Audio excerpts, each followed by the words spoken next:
What's going on, everyone? Welcome back to another Saints Insider video. So today I want to talk about the preseason game the Saints had a couple days ago against the Arizona Cardinals, as well as how bad the offense frankly looked. We'll kind of get into it, dive into what I think went wrong for the New Orleans Saints. I'm kind of talking about what they're upcoming. They play the 49ers this weekend in their second preseason game, but they did get some news yesterday about the joint practices being canceled. So kind of talking more about that.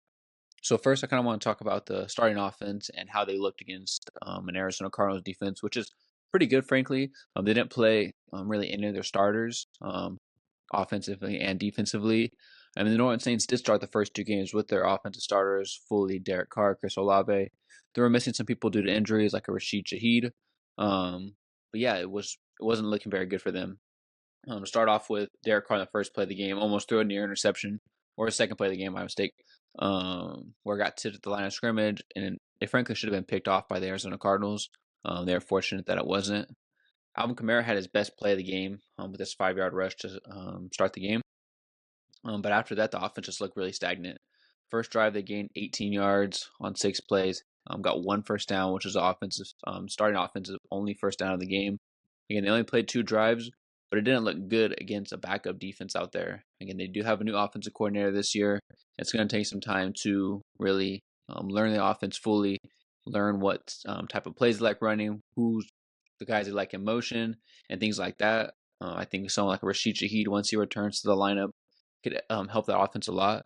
But it was something to really look at and kind of wonder: is the Saints' offense they're not going to look better than it was last year? They've brought in a new offensive coordinator. They're expecting big things. Derek Carr's going to really make it or break it year.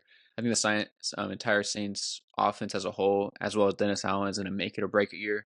We've seen Dennis Allen throughout training camp really get on the guys, especially the ones that seem to not be able to stay healthy, and making sure that they're focused at practice and ensuring that they're going to put their best foot forward once the season begins. So offensive line is the first area I want to get into that really didn't perform well in the first preseason game. Again, they drafted Taliase Fuaga this year in the first round, and their first round pick 2 years ago was Trevor Penny, another offensive tackle. So young offensive tackles, they're going to miss Ryan Ramczyk for the rest of the year. If not, he's most likely going to retire if he's going to come back again. But again, the two young offensive tackles did not look good. Fuaga was decent at times. He seemed like he was getting pushed back a lot early in the count once the ball was snapped. But Trevor Penny, man, he really frankly did not look very good. He had a couple of holding penalties and other plays where he was letting the guy run right past him, and he drops back in his drawback from offensive tackle position. But that guy did an inside move, just ran right past him. He seems very slow on his feet when you kind of watch him, and he looks very unsure what to do out there, like a deer in the headlights kind of thing. He seems like he cannot move his feet fast enough as guys are trying to do like a bull rush move, just a speed move right past him. And that's something I'm surprised going into year 2 that he's still not able to really lock in fundamentally. The other offensive line as a whole did all right. And that first couple of drives with the offensive starters, it seemed like they were getting pushed back though. All 5 of them, and creating havoc in Derek Carr's face, not allowing him to really see the field. The play where Penning got pushed back really bad was a play where Derek Carr was trying to do a deep pass to Chris Olave, and he was unable to get it there. Chris Olave had a step, and if Derek Carr probably had another half a second, maybe even less than that, just to really set his feet and get the ball where he wanted to, it probably would have been a long game, if not a long touchdown for Chris Olave. So again, that's pretty disappointing that the offensive starters were not able to perform against a backup defense. But again, you have to give them time though. This is a new offensive system, and this is when you want to see the Saints struggling and seeing kind of what works for them and what doesn't. And these games don't count. We still have 2 more preseason games to really iron things out for the start of the regular season as well. Next thing I want to talk about is that the joint practices with the 49ers are being canceled for this week. This is pretty unfortunate. I mean, the San Francisco 49ers have one of the best defenses, if not the best defense in the entire NFL. The Saints coming in with a new offensive coordinator. That's just some time when the Saints can really see what works for them, their plays against a really high-level defense, and test things out that they wouldn't really be able to test to when they're going 11 on 11 against themselves at practice. They got players like Fred Warner, Travarius Ward and others, Nick Bosa, that you can just really see elite level talent, see what Trevor Penny is really made of. Fuaga, how is he gonna stand up against these top level defensive players, as well as the defense as well.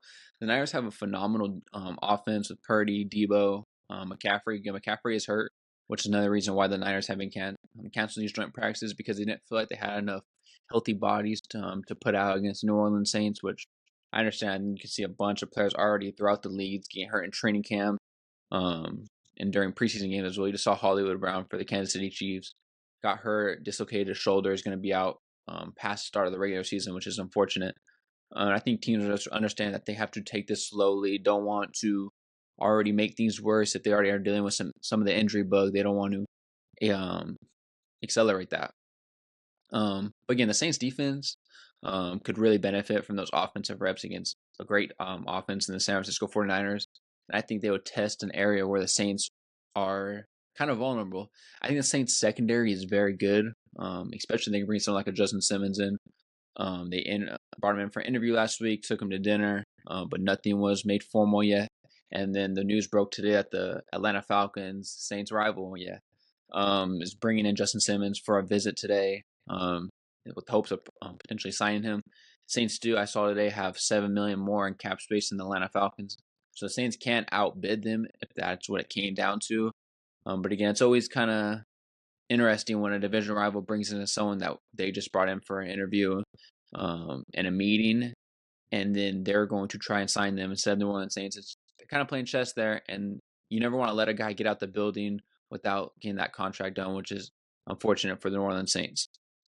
So back to the preseason, the Saints defense, they played their starters as well, all the ones that were healthy. So Demario Davis didn't suit up, no Lattimore, and some others. But the ones that were healthy were out there.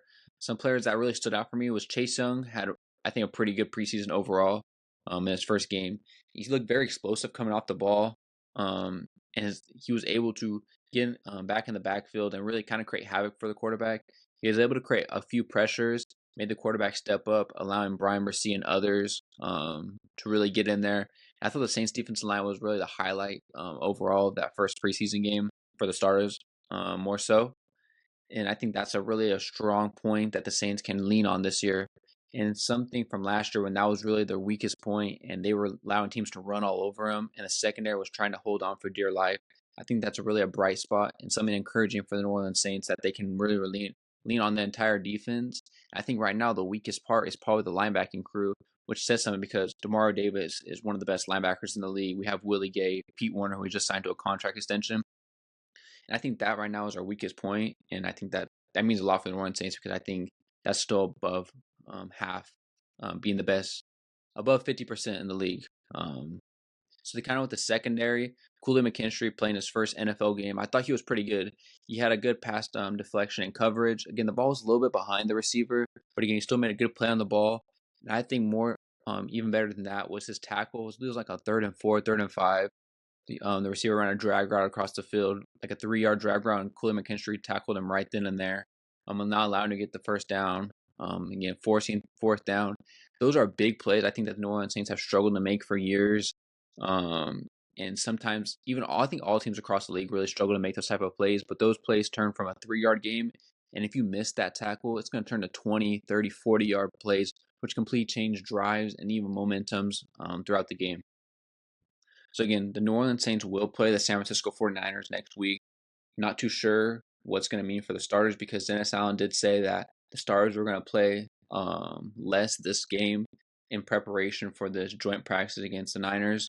So with no joint practices now, nothing's been confirmed or said yet if they're going to try to get another team to try to have practices with. But the starters played less intentionally, hopefully, for these practices. So that means most likely the starters will play more in week 2 preseason game against the Niners in the actual game, which should be interesting, depending on who the Niners put out there, even if it's not their full starters. The Saints offense needs to iron out these mistakes that they've been having. And I think this is the time you have to do it. You have another preseason game after that. Hopefully we can get some more able bodies back in there. And really see what this offense can be made of when fully healthy, learning the offense. Alvin Kamara and Derek Carr trying to reestablish a connection. Chris Olave Derek Carr. They never really established that real connection last year. With Derek Carr missing time, Chris Olave was going through slumps throughout the season. Now it's a different offense. Hopefully, this can really electrify them and help them create more opportunities to score on each drive. Because the Saints' offense last year was really, really hard to watch at times. Pete Carmichael was not the offensive coordinator the Saints needed. I'm really excited to see how they use Taysom Hill in different packages out there. He's someone who's just a Swiss Army knife, and he could play quarterback, receiver, running back, tight end. I think they really need to help him get involved in this offense because he's really the Saints' big play threat. They have Chris Olave and Shaheed on the outside, but Taysom Hill is just that what if guy for each week. They say every opponent has to really game plan for him and kind of see what the Saints are going to do with him because that Taysom Hill changes the dynamic of any game. Really help change the whole outcome of a game. So let me know what you guys think down in the comment section down below. I'm going to kind of get into a little bit more as the Saints joint practices, if they do have some or do not, and see if there's any up-down. If the starters are going to play more in the second preseason game of the season, and then anything else dictating with training camp. Hopefully we can get a deal done with Justin Simmons. That would be big for the New Orleans Saints defense. Again, the Saints already have, I think, a really good secondary, especially if everyone can stay healthy. Lattimore's had some trouble staying healthy the last couple of seasons, but I have full confidence at this point that he's going to be ready for week 1 of the season. Bringing in Quilly McKinstry, Alontae Taylor, Paulson Adebo. Still got Tyrann Mathieu, Howden as a safety as well. I think if you can bring in Sims, I think that really helps if the Saints do have an injury throughout the season that they can plug and play a guy and still have probably the best secondary in the NFL. And I'm really excited to see what this defensive line has in store. Cause I think Chase Young on his deal is a very big bargain for the New Orleans Saints. He's on a 1-year prove-it type of deal. And if he can really go back to his first couple of years in the NFL, he was completely dominant. And that's a guy who can really change an outcome of a game and really wreck a game for an offense if they're struggling to offensive tackle and just really win a game for the New Orleans Saints, frankly. So let me know what you guys think in the comment section down below. Peace.